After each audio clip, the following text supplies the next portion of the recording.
Muling binigyan din ni Pangulong Ferdinand R. Marcos Jr. ang kahalagahan ng pagkakaisa para sa pagkamit na mapayapa at maunlad na bansa. Ito ay matapos ng kanyang pagdalo sa ikapitong anibersaryo ng pagkakatatag ng Bangsamoro Autonomous Region in Muslim Mindanao. Ang detalye sa report ni Shahana Duerme Mangasar ng Philippine Information Agency.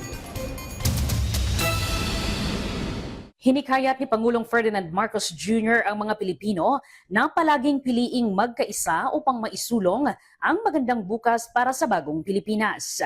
Ito ang binigyang diin ng Pangulo sa kanyang pagdalo sa pagbubukas ng ikapitong anibersaryo ng pagkakatatag ng Bangsamoro Autonomous Region and Muslim Mindanao sa Sharif Kabunsuan Cultural Center sa lungsod ng Cotabato.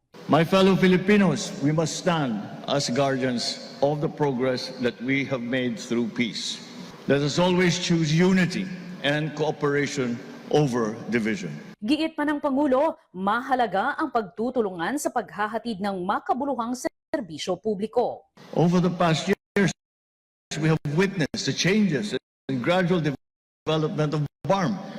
The aspirations of our Muslim brothers and sisters were sustained. Were strengthened. Importantly, national and Bangsamoro government has deepened. Samantala, ipinanawagan naman ni BARM Chief Minister Abdul Rauf Makakua ang sama-samang pagkilos upang maisakatuparan ngayong taon ang mas matatag na Bangsamoro agenda. This government is present. This government listens. And this government will continue to work for you. Let us move forward together, united in purpose, honoring sacrifices, building a mas matatag na Bangsamoro.